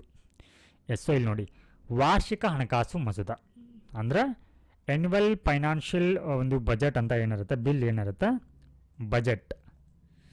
ಬಜೆಟ್ ಏನಿರುತ್ತೆ. ಸೊ ಈ ಬಜೆಟನ್ನು ನೀವು ನೋಡಿ ಲೋಕಸಭೆಯಲ್ಲಿ ಮಾತ್ರ ಅದನ್ನು ಇಂಟ್ರೊಡ್ಯೂಸ್ ಮಾಡ್ತಾರೆ.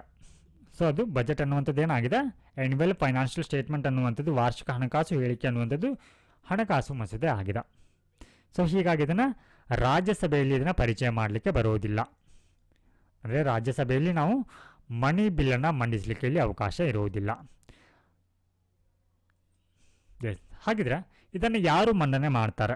ಸಚಿವರಿಂದ ಮಾತ್ರ ಮಂಡನೆ ಆಗತ್ತೆ ಹಣಕಾಸು ಮಸೂದೆ. Very important point. ಇದನ್ನು ಸಚಿವರು ಅಂದರೆ ಮಿನಿಸ್ಟರ್. ಸೊ ಮಿನಿಸ್ಟರ್ ಮಾತ್ರ ಏನು ಮಾಡ್ಬೋದು, ಈ ಒಂದು ಮಸೂದೆಯನ್ನು ಇಂಟ್ರೊಡ್ಯೂಸ್ ಮಾಡಬಹುದು. ಅದು ಲೋಕಸಭೆಯಲ್ಲಿ ಮಾತ್ರ ಸಚಿವರು ಮಾತ್ರ ಮಂಡನೆ ಮಾಡ್ತಾರೆ.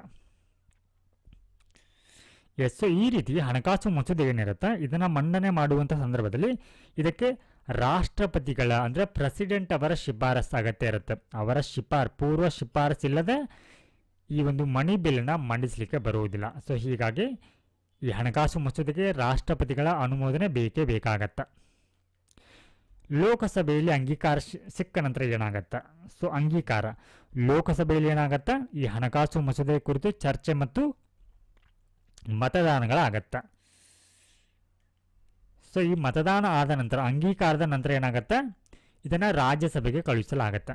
ಲೋಕಸಭೆಯಲ್ಲಿ ಮೊದಲು ಇಂಟ್ರೊಡ್ಯೂಸ್ ಮಾಡಿ ಅದನ್ನು ರಾಜ್ಯಸಭೆಗೆ ಕಳುಹಿಸಲಾಗತ್ತೆ. ಸೊ ಇಲ್ಲಿ ನೋಡಿ, ಇದಕ್ಕೆ ಸ್ಪೀಕರ್ ಪ್ರಮಾಣೀಕರಣ ಅಗತ್ಯವಾಗಿರುತ್ತೆ. ಸ್ಪೀಕರ್ ಸರ್ಟಿಫಿಕೇಶನ್ ಅನ್ನುವಂಥದ್ದು ಅಂದರೆ ಈ ಮಂಡಿಸಲಾಗಿರುವಂಥ ಮಸೂದೆ ಹಣಕಾಸು ಮಸೂದೆಯೋ ಅಲ್ಲೋ ಅನ್ನುವಂಥದ್ರ ಸ್ಪಷ್ಟೀಕರಣ ಅಥವಾ ಪ್ರಮಾಣೀಕರಣ ಯಾರು ಕೊಡ್ತಾರ? ಸ್ಪೀಕರ್ ಅವರು ಕೊಡ್ತಾರೆ. ಸ್ಪೀಕರ್ ಪ್ರಮಾಣ ಪತ್ರವನ್ನು ಕೊಡ್ತಾರೆ. ಲೋಕಸಭೆ ಸ್ಪೀಕರ್ ಮನಿ ಬಿಲ್ ಅಂತ ಹೇಳಿ ಏನು ಮಾಡ್ತಾರೆ, ಅವರು ಪ್ರಮಾಣೀಕರಿಸುತ್ತಾರೆ. This is a money bill under article 110 ಅಂತ ಹೇಳಿ ಸರ್ಟಿಫಿಕೇಶನ್ ಸ್ಪೀಕರ್ ಅವರು ನೀಡ್ತಾರೆ. ಸೊ ಹೀಗಾಗಿ ಸ್ಪೀಕರ್ ನಿರ್ಧಾರ ಇಲ್ಲಿ ಅಂತಿಮವಾಗಿ ಇರುತ್ತೆ. ಸೊ ಇವರ ಒಂದು ನಿರ್ಧಾರವನ್ನು ಯಾವುದೇ ಕಾರಣಕ್ಕೆ ಇಲ್ಲಿ ಪ್ರಶ್ನೆಯನ್ನು ಮಾಡೋ ಹಾಗಿಲ್ಲ. ಅಂದರೆ ನ್ಯಾಯಾಲಯದಲ್ಲಿ ಕೂಡ ಇದನ್ನು ಪ್ರಶ್ನಿಸಲಿಕ್ಕೆ ಬರುವುದಿಲ್ಲ.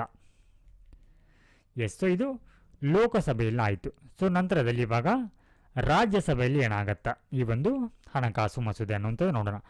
ಈ ರಾಜ್ಯಸಭೆಯಲ್ಲಿ ಹಣಕಾಸು ಮಸೂದೆಗೆ ಸಂಬಂಧಪಟ್ಟಂತೆ ರಾಜ್ಯಸಭೆಗೆ ಕಡಿಮೆ ಅಧಿಕಾರ ಇರುವಂಥದ್ದು. ಸೊ ಮೇಲೆ ನೋಡಿದ್ದೀವಿ ನಾವು ಆರ್ಡಿನರಿ ಮಸೂದೆ ಅಂತ ಬಂದಾಗ ಅಲ್ಲಿ ಕೂಡ 3 ವಾಚನಗಳು ನಡೆದು ಡೆಡ್ಲಾಕ್ ಆಗುವಂಥ ಸಾಧ್ಯತೆ ಇರುತ್ತೆ. ಮತ್ತು ಅಲ್ಲಿ ಡೆಡ್ಲಾಕ್ ಆದ ನಂತರ ಜಂಟಿ ಅಧಿವೇಶನ ನಡೆಯುತ್ತೆ. ಆದರೆ ಇಲ್ಲಿ ನೋಡಿ, ಯಾವುದೇ ಕಾರಣಕ್ಕಾಗಿಯೂ ಕೂಡ ಈ ರಾಜ್ಯಸಭೆಯಲ್ಲಿ ಈ ಒಂದು ಹಣಕಾಸು ಮಸೂದೆಯನ್ನು ಅಲ್ಲಿ ರಿಜೆಕ್ಟ್ ಮಾಡಲಿಕ್ಕೆ ಅದಕ್ಕೆ ಅಧಿಕಾರವೇ ಇರುವುದಿಲ್ಲ, ತಡೆ ಹಿಡಲಿಕ್ಕೆ ಬರೋದೇ ಇಲ್ಲ. ಸೊ ಇಲ್ಲಿ ನೋಡಿ, ತಿರಸ್ಕಾರ ಅನ್ನೋದು ಇಲ್ಲಿ ಸಾಧ್ಯ ಇರುವುದಿಲ್ಲ. ಅಂದರೆ ರಾಜ್ಯಸಭೆ ಮನಿ ಬಿಲ್ಲನ್ನು ತಿರಸ್ಕಾರ ಮಾಡಲಿಕ್ಕೆ ಬರೋದಿಲ್ಲ. ಅಂದರೆ ಇದಕ್ಕೆ ವೀಟೋ ಅಧಿಕಾರ ಕೂಡ ಇಲ್ಲ. ಅಂದರೆ ಹಣಕಾಸು ಮಸೂದೆಯನ್ನು ತನ್ನ ಬಳಿ ಇಟ್ಕೊಳ್ಳಿಕ್ಕೆ ಬರೋದಿಲ್ಲ ಇದಕ್ಕೆ. ಸೊ ನಾವು ಸಾಮಾನ್ಯ ಮಸೂದೆಯನ್ನು ನೋಡಿದ್ದೀವಿ, 6 ತಿಂಗಳ ಕಾಲ ತನ್ನ ಬಳಿ ಬಾಕಿ ಉಳಿಸ್ಕೊಂಡ್ರೆ ಏನಾಗುತ್ತೆ, ಅದು ಡೆಡ್ಲಾಕ್ ಪರಿಸ್ಥಿತಿಗೆ ಕಾರಣ ಆಗತ್ತೆ ಅನ್ನುವಂಥದ್ದನ್ನು. ಸೊ ಆದರೆ ಇಲ್ಲಿ ಮನಿ ಬಿಲ್ಲನ್ನು ತನ್ನ ಬಳಿ ಇಟ್ಕೊಳ್ಳುವಂಥ ಅಧಿಕಾರ ಇದಕ್ಕೆ ಇರುವುದಿಲ್ಲ. ಸೊ ಇಲ್ಲಿ ನೋಡಿ ತಿದ್ದುಪಡಿ ಮಾಡಲು ಕೂಡ ಇದಕ್ಕೆ ಸಾಧ್ಯ ಇರೋದಿಲ್ಲ. ಇದಕ್ಕೆಂದರೆ ಇಲ್ಲಿ ರಾಜ್ಯಸಭೆಗೆ, ಸೊ ಅದನ್ನು ತಿದ್ದುಪಡಿ ಮಾಡಲಿಕ್ಕೆ ಅವಕಾಶ ಇರುವುದಿಲ್ಲ. ಶಿಫಾರಸನ್ನು ಮಾತ್ರ ಮಾಡಬಹುದು, ಅಂದ್ರೆ ಏನಾದರೂ ಬದಲಾವಣೆಯನ್ನು ಮಾಡ್ಕೊಳ್ಬೇಕಿದ್ರೆ ಶಿಫಾರಸನ್ನು ಮಾಡಬಹುದು ಹೊರತು ಅಲ್ಲಿ ತಿದ್ದುಪಡಿಯನ್ನು ಮಾಡಲಿಕ್ಕೆ ಇದಕ್ಕೆ ಅಧಿಕಾರ ಇರೋದಿಲ್ಲ. ಇಲ್ಲಿ ನೋಡಿ, ಎಲ್ಲಿಯವರೆಗೆ ಇದು ಒಂದು ಹಣಕಾಸು ಮಸೂದೆಯನ್ನು ತನ್ನ ಬಳಿ ಇಟ್ಕೊಳ್ಳಬಹುದು ಅಂತಂದ್ರೆ 14 ದಿನಗಳವರೆಗೆ ಮಾತ್ರ. 14 ದಿನಗಳಲ್ಲಿ ಆ ಒಂದು ಹಣಕಾಸು ಮಸೂದೆಯನ್ನು ಲೋಕಸಭೆಗೆ ಈ ರಾಜ್ಯಸಭೆ ಏನು ಮಾಡಬೇಕು, ರಿಟರ್ನ್ ಮಾಡಬೇಕಾಗತ್ತೆ. ಸೊ ಇನ್ ಕೇಸ್ ಏನಾದರೂ 14 ದಿನಗಳ ಒಳಗಾಗಿ ಮಸೂದೆಯನ್ನು ಇಲ್ಲಿ ರಾಜ್ಯಸಭೆಯಿಂದ ಲೋಕಸಭೆಗೆ ಕಳಿಸದೆ ಹೋದರೆ ಏನಾಗುತ್ತೆ, ಮಸೂದೆ ಅಂಗೀಕಾರ ಆಗಿದೆ ಅಂತ ಹೇಳಿ ಅದನ್ನು ಪರಿಗಣಿಸಲಾಗತ್ತೆ. ಸೊ ಹೀಗಾಗಿ ಲೋಕಸಭೆಯ ಒಂದು ಅಂತಿಮ ಅಧಿಕಾರ ಏನಿರುತ್ತೆ ಇಲ್ಲಿ, ಸೊ ಏನು ಶಿಫಾರಸನ್ನು ಮಾಡಿರುತ್ತೆ, ಸಲಹೆಗಳನ್ನು ಅಥವಾ ಸಲಹೆ ಅಥವಾ ಶಿಫಾರಸು ನೀಡಿರುತ್ತೆ ಈ ಒಂದು ರಾಜ್ಯಸಭೆ, ಅಂತಹ ಶಿಫಾರಸುಗಳನ್ನ ಏನು ಮಾಡ್ಬೋದು, ಲೋಕಸಭೆ ಸ್ವೀಕಾರ ಮಾಡಬಹುದು ಅಥವಾ ಅವುಗಳನ್ನು ತಿರಸ್ಕಾರವನ್ನು ಕೂಡ ಮಾಡಬಹುದು. ಶಿಫಾರಸುಗಳನ್ನ ತಿರಸ್ಕಾರವನ್ನು ಕೂಡ ಮಾಡಬಹುದು. ಸೊ ನಂತರದಲ್ಲಿ ಏನಾಗುತ್ತೆ, ರಾಷ್ಟ್ರಪತಿಗಳ ಅನುಮೋದನೆ ಬೇಕಾಗತ್ತೆ. ರಾಷ್ಟ್ರಪತಿಗಳಿಗೆ ಇದನ್ನು ಕಳುಹಿಸಲಾಗತ್ತೆ. ಅಂತಿಮವಾಗಿ ಈ ಮನಿ ಬಿಲ್ ಅನ್ನುವಂಥದ್ದು ರಾಷ್ಟ್ರಪತಿಗೆ ಕಳುಹಿಸಿದಾಗ ಅದಕ್ಕೆ ಒಪ್ಪಿಗೆ ಸಿಕ್ಕರೆ ಏನಾಗುತ್ತೆ, ಅದು ಕಾನೂನಾಗಿ ಬದಲಾವಣೆಗೊಳ್ಳುತ್ತೆ. ಅಂದರೆ ಫೈನಾನ್ಸ್ ಬಿಲ್ ಅನ್ನುವಂಥದ್ದು ಫೈನಾನ್ಸ್ ಆ್ಯಕ್ಟ್ ಆಗಿ ರೂಪುಗೊಳ್ಳುತ್ತೆ. ಸೊ ನಾವಿವಾಗ ಈ ಮನಿ ಬಿಲ್ ಕುರಿತು ಸಂಕ್ಷಿಪ್ತವಾಗಿ ನೋಡೋದಾದರೆ, ಮನಿ ಬಿಲ್ ಕುರಿತು ಆರ್ಟಿಕಲ್ 110 ಡೆಫಿನಿಷನ್ ನೀಡುತ್ತೆ. ಸೊ ಇದನ್ನು ಲೋಕಸಭೆಯಲ್ಲಿ ಮಾತ್ರ, ಇಂಟ್ರೊಡ್ಯೂಸ್ ಓನ್ಲಿ ಇನ್ ಲೋಕಸಭಾ, ಅದು ಓನ್ಲಿ ಬೈ ಮಿನಿಸ್ಟರ್, ಲೋಕಸಭೆಯಲ್ಲಿ ಮಾತ್ರ ಅದನ್ನು ಇಲ್ಲಿ ಮಿನಿಸ್ಟರ್ ಸಚಿವರು ಮಾತ್ರ ಇದರ ಮಂಡನೆಯನ್ನು ಮಾಡ್ತಾರೆ. ಸೊ ಈ ರೀತಿ ಹಣಕಾಸು ಮಸೂದೆಯನ್ನು ಮಂಡನೆ ಮಾಡಲಿಕ್ಕೆ ರಾಷ್ಟ್ರಪತಿಗಳ ಪ್ರೆಸಿಡೆಂಟ್ ಅವರ ಪ್ರಿಯರ್ ರೆಕಮೆಂಡೇಶನ್ ಪೂರ್ವಾನುಮತಿ ಬೇಕಾಗತ್ತೆ. ಹಾಗೆ ಈ ಒಂದು ಹಣಕಾಸು ಮಸೂದೆಗೆ ಸಂಬಂಧಪಟ್ಟಂತೆ ರಾಜ್ಯಸಭೆಗೆ ಇಲ್ಲಿ ಓನ್ಲಿ ಅಡ್ವೈಸರಿ ರೋಲ್ ಇರುತ್ತೆ, ಅಂದರೆ ಸಲಹೆಯನ್ನು ನೀಡುವಂಥ ಪಾತ್ರ ಇದಕ್ಕೆ ಇರುತ್ತೆ. ಸ್ಪೀಕರ್ ಸರ್ಟಿಫಿಕೇಶನ್ ಕೂಡ ಇದಕ್ಕೆ ಅಂತಿಮವಾಗಿ ಇರುತ್ತೆ. ಇದು ಹಣಕಾಸು ಮಸೂದೆಯೋ ಅಲ್ಲೋ ಅನ್ನುವಂಥದ್ದನ್ನು ಯಾರು ನಿರ್ಧಾರ ಮಾಡ್ತಾರ, ಸ್ಪೀಕರ್ ಅವರು ನಿರ್ಧಾರ ಮಾಡ್ತಾರೆ. ನೆಕ್ಸ್ಟ್ ಒನ್, ಸಾಮಾನ್ಯ ಮಸೂದೆ ಮತ್ತು ಈ ಹಣಕಾಸು ಮಸೂದೆಗಳ ನಡುವಿನ ವ್ಯತ್ಯಾಸವನ್ನು ನೋಡೋಣ. Ordinary bill versus finance bill ಏನು ವ್ಯತ್ಯಾಸ ಇದೆ ಅನ್ನುವಂಥ ನೋಡೋಣ. ನಾವಿವಾಗ ಪರಿಚಯಿಸುವಂಥ ಸದನ, ಅಂದರೆ ಸಾಮಾನ್ಯ ಮಸೂದೆಯನ್ನು ಮತ್ತು ಹಣಕಾಸು ಮಸೂದೆಯನ್ನು ಎಲ್ಲಿ ಮಂಡನೆಯನ್ನು ಮಾಡ್ತಾರೆ ಅನ್ನುವಂಥದ್ದು. ಸಾಮಾನ್ಯ ಮಸೂದೆ ಆಗಿದ್ದರೆ ಅದನ್ನು ಲೋಕಸಭೆ ಅಥವಾ ರಾಜ್ಯಸಭೆಯಲ್ಲಿ ಯಾವುದೆಲ್ಲಾದರೂ ಕೂಡ ಮೊದಲು ಅದನ್ನೇನು ಮಾಡ್ಬೋದು, ಪರಿಚಯ ಮಾಡಬಹುದು. ಆದರೆ ಹಣಕಾಸು ಮಸೂದೆ ಅಂತಂದ್ರೆ ಲೋಕಸಭೆಯಲ್ಲಿ ಮಾತ್ರ ಇಂಟ್ರೊಡ್ಯೂಸ್ ಮಾಡಬಹುದು.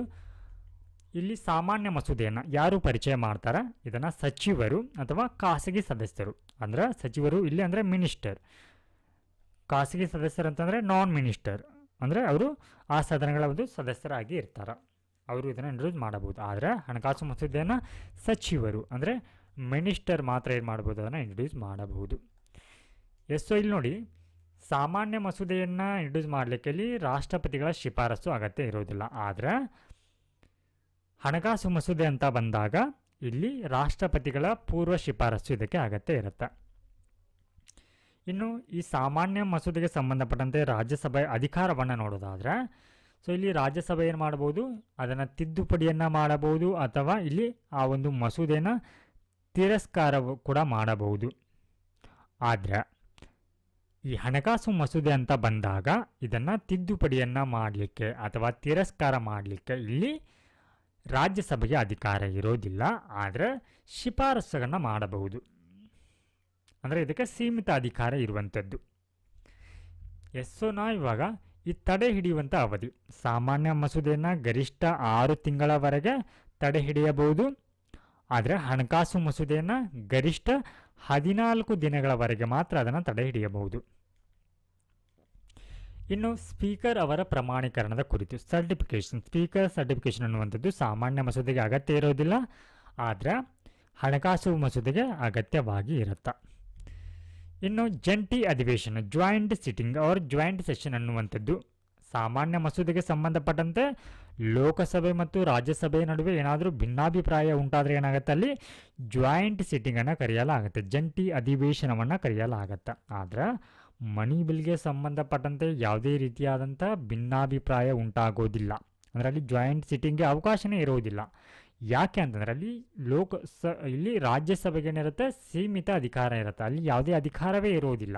ಸೊ ಹೀಗಾಗಿ ಜಾಯಿಂಟ್ ಸಿಟ್ಟಿಂಗ್ ಇಲ್ಲಿ ಕಂಡುಬರುವುದಿಲ್ಲ. ಇನ್ನು ಸರ್ಕಾರದ ವಿಶ್ವಾಸಕ್ಕೆ ಸಂಬಂಧಪಟ್ಟಂತೆ ಸೊ ಏನಾಗುತ್ತೆ, ಇಲ್ಲಿ ಸೋಲಿನಿಂದ ಸರ್ಕಾರ ಬೀಳಬೇಕೆಂಬ ನಿಯಮ ಇಲ್ಲ.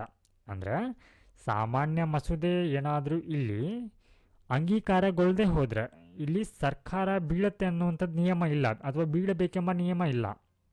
ಅಂದರೆ ಸಾಮಾನ್ಯ ಮಸೂದೆ ಸೋದರೂ ಕೂಡ ಸರ್ಕಾರ ಇಲ್ಲಿ ಮುಂದುವರಿಯುತ್ತೆ.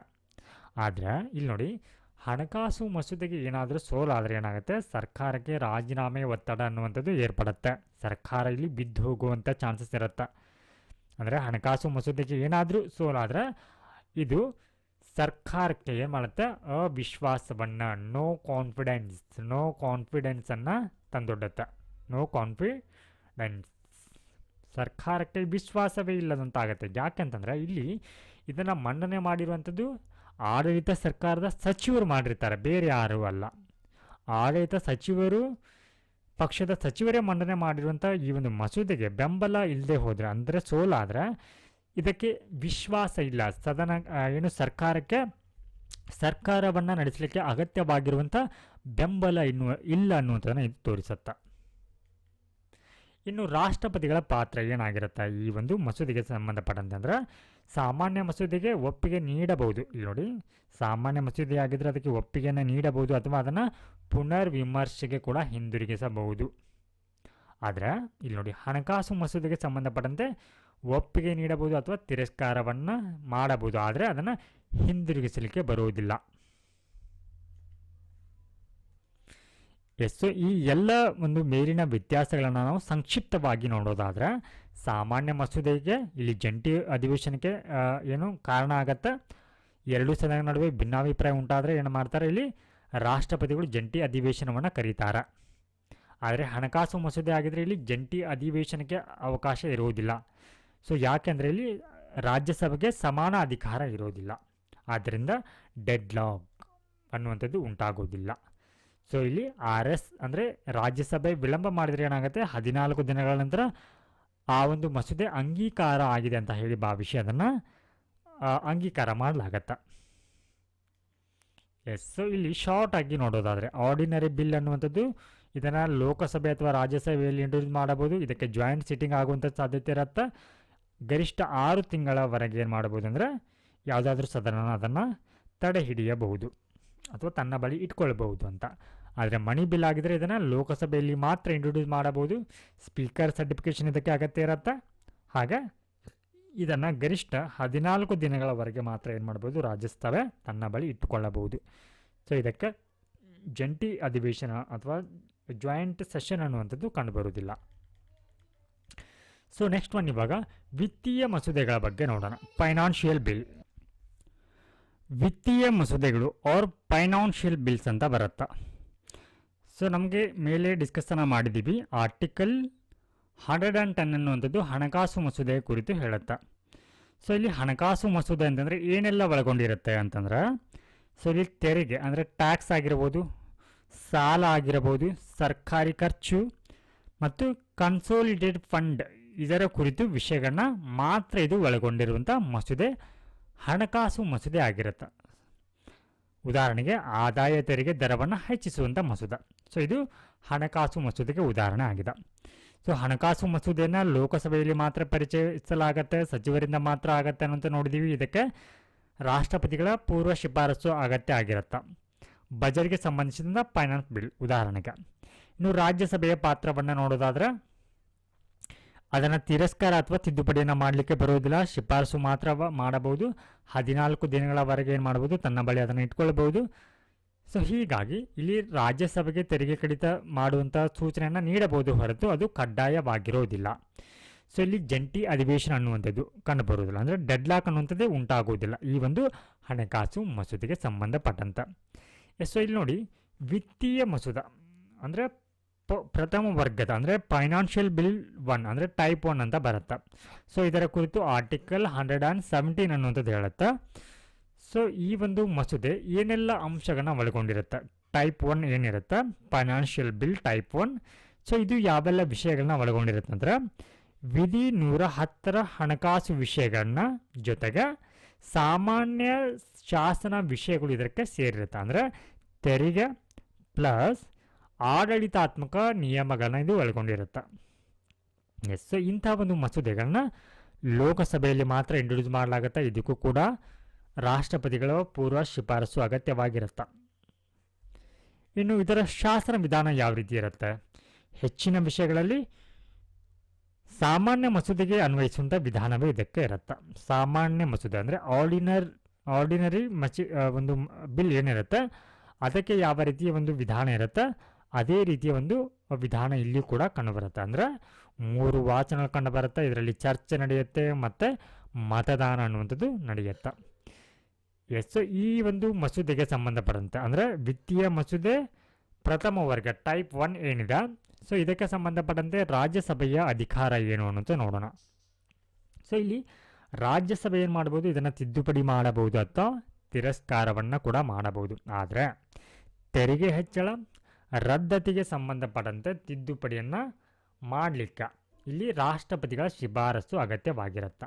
ಅಂದರೆ ಇಲ್ಲಿ ರಾಜ್ಯಸಭೆ ಆಡಳಿತಾತ್ಮಕ ಅಂಶವನ್ನು ಬದಲಾವಣೆಯನ್ನು ಮಾಡಬಹುದು. ಇನ್ನು ಜಂಟಿ ಅಧಿವೇಶನ, ಎರಡೂ ಸದನಗಳ ನಡುವೆ ಭಿನ್ನಾಭಿಪ್ರಾಯ ಉಂಟಾದರೆ, ಅಂದರೆ ಈ ಒಂದು ಮಸೂದೆಗೆ ಸಂಬಂಧಪಟ್ಟಂತೆ ಭಿನ್ನಾಭಿಪ್ರಾಯ ಉಂಟಾದರೆ ಇಲ್ಲಿ ರಾಷ್ಟ್ರಪತಿಗಳು ಜಂಟಿ ಅಧಿವೇಶನವನ್ನು ಕರೆಯಬಹುದು.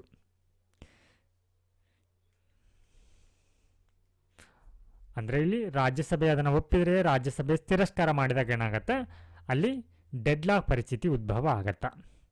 ಇನ್ನು ವಿತ್ತೀಯ ಮಸೂದೆ ದ್ವಿತೀಯ ವರ್ಗ ಅಂದರೆ ಫೈನಾನ್ಷಿಯಲ್ ಬಿಲ್ ಟೈಪ್ 2 ಅಂತ ಬರುತ್ತೆ. Financial bill 2. ಸೊ ಇದರ ಕುರಿತು ಆರ್ಟಿಕಲ್ 117 ಸಬ್ ಕ್ಲಾಸ್ 3 ಅನ್ನೋದು ಹೇಳುತ್ತೆ. ಇದು ಯಾವೆಲ್ಲ ಒಂದು ಅಂಶಗಳನ್ನ ಒಳಗೊಂಡ ವಿಷಯಗಳು. ಇದು ಭಾರತದ ಕನ್ಸೋಲಿಡೇಟೆಡ್ ಫಂಡ್ ಏನಿರುತ್ತೆ ಇದರ ಖರ್ಚಿನ ಕುರಿತು ಮತ್ತು ವಿಧಿ 110ರ ಹಣಕಾಸು ವಿಷಯಗಳಿಲ್ಲ. ಇಲ್ಲಿ ನೋಡಿ, ವೆರಿ ಇಂಪಾರ್ಟೆಂಟ್. ಈ ಒಂದು ಮಸೂದೆ ಅಡಿಯಲ್ಲಿ ಆರ್ಟಿಕಲ್ 110 ಅಡಿಯಲ್ಲಿ ಏನು ಹಣಕಾಸಿನ ವಿಷಯಗಳಿರುತ್ತೆ ಅವುಗಳನ್ನ ಇದು ಒಳಗೊಂಡಿರುವುದಿಲ್ಲ, ಗಳಿಲ್ಲ. ಇಲ್ಲಿ ನೋಡಿ, ಹಣಕಾಸು ವಿಷಯಗಳಿಲ್ಲ, ಇದು ಬರುವುದಿಲ್ಲ. ಇದು ಕೇವಲ ಕನ್ಸೋಲಿಡೇಟೆಡ್ ಫಂಡ್ ಆಫ್ ಇಂಡಿಯಾ ಏನಿರುತ್ತೆ ಇದರ ಕುರಿತು ಮಾತ್ರ, ಇದರ ಖರ್ಚಿನ ಕುರಿತು ಮಾತ್ರ ಇದು ಒಳಗೊಂಡಿರುತ್ತೆ. ಉದಾಹರಣೆಗೆ ಇವಾಗ ಸರ್ಕಾರಿ ಯೋಜನೆಗೆ ಹಣ ಮೀಸಲಾಗಿರುತ್ತಲ್ವಾ, ಅಂತಹ ಒಂದು ವಿಷಯಗಳನ್ನ ಇದು ಒಳಗೊಂಡಿರುತ್ತೆ. ಇದರ ಸ್ವಭಾವ ಎಂಥದ್ದು ಅನ್ನೋದು ನೋಡೋಣ. ಎಲ್ಲ ರೀತಿಯಲ್ಲೂ ಸಾಮಾನ್ಯ ಮಸೂದೆಗೆ ಈ ಒಂದು ಮಸೂದೆ ಸಮಾನವಾಗಿ ಇರುತ್ತೆ. ಇದನ್ನು ರಾಜ್ಯಸಭೆ ಅಥವಾ ನೆಕ್ಸ್ಟ್ ಒನ್, ಈ ಒಂದು ಮಸೂದೆಯ ವಿಶೇಷತೆಯ ಬಗ್ಗೆ ನೋಡೋದಾದರೆ ಸದನಗಳು ಇದನ್ನು ಅಂಗೀಕರಿಸಲಿಕ್ಕೆ ಅಂದರೆ ಏನಿವಾಗ ಪರಿಗಣನೆ ಹಂತ ಏನಿರುತ್ತೆ, ಸೊ ಈ ಒಂದು ಹಂತದಲ್ಲಿ ಮಾತ್ರ ಏನು ಮಾಡ್ಬೋದು, ರಾಷ್ಟ್ರಪತಿಗಳ ಶಿಫಾರಸ್ಸಲ್ಲಿ ಅಗತ್ಯ ಇರುತ್ತೆ. ಅಂದರೆ ಚರ್ಚೆನ ಆರಂಭಿಸಲಿಕ್ಕೆ ಇಲ್ಲಿ ಪ್ರೆಸಿಡೆಂಟ್ ಅವರ ಕನ್ಸೆಂಟ್ ಅಂದರೆ ಒಪ್ಪಿಗೆಯಲ್ಲಿ ಬೇಕಾಗತ್ತೆ. ಸೊ ನೆಕ್ಸ್ಟ್ ಒನ್, ಜಂಟಿ ಅಧಿವೇಶನ. ಸೊ ಏನಿವಾಗ ನಾವು ಫೈನಾನ್ಷಿಯಲ್ ಬಿಲ್ ಟೈಪ್ 2 ನೋಡ್ತಾ ಇದ್ದೀವಿ. ಸೊ ಇದರ ಒಂದು ಕುರಿತಂತೆ ಏನಾದರೂ ಭಿನ್ನಾಭಿಪ್ರಾಯ ಉಂಟಾದರೆ ಸೊ ಇಲ್ಲಿ ರಾಷ್ಟ್ರಪತಿಗಳು ಜಂಟಿ ಅಧಿವೇಶನ ಕೂಡ ಕರೆಯಬಹುದು. ಸೊ ಇಲ್ಲಿ ರಾಷ್ಟ್ರಪತಿಗಳ ಪಾತ್ರವನ್ನು ನೋಡೋದಾದರೆ ಸೊ ಇಲ್ಲಿ ರಾಷ್ಟ್ರಪತಿಗಳ ಒಪ್ಪಿಗೆಯನ್ನು ನೀಡಬಹುದು ಈ ಒಂದು ಮಸೂದೆಗೆ ಸಂಬಂಧಪಟ್ಟಂತೆ, ಅಥವಾ ಒಪ್ಪಿಗೆಯನ್ನು ತಡೆಯನ್ನು ಕೂಡ ಹಿಡಿಯಬಹುದು. ಅಂದರೆ ಮರುಪರಿಶೀಲನೆಗಾಗಿ ಇದನ್ನು ಹಿಂದಿರುಗಿಸಲೂಬಹುದು.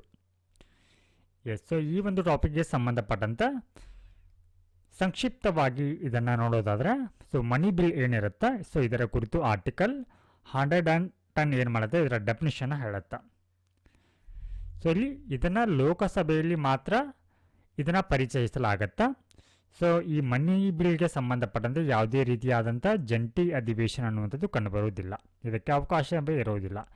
ಇನ್ನು ಫೈನಾನ್ಷಿಯಲ್ ಬಿಲ್ ಟೈಪ್ 1 ಏನಿದೆ ಸೊ ಇದರ ಕುರಿತು ಆರ್ಟಿಕಲ್ 117 ಸಬ್ ಕ್ಲಾಸ್ 1 ಇದು ಹೇಳುತ್ತೆ. ಸೊ ಇದನ್ನು ಕೂಡ ಲೋಕಸಭೆಯಲ್ಲಿ ಮಾತ್ರ ಇಂಟ್ರೊಡ್ಯೂಸ್ ಮಾಡಬಹುದು, ಬಟ್ ಇಲ್ಲಿ ಜಾಯಿಂಟ್ ಸಿಟ್ಟಿಂಗ್ ಆಗುವಂಥ ಸಾಧ್ಯತೆ ಇರುತ್ತೆ ಭಿನ್ನಾಭಿಪ್ರಾಯ ಉಂಟಾದರೆ.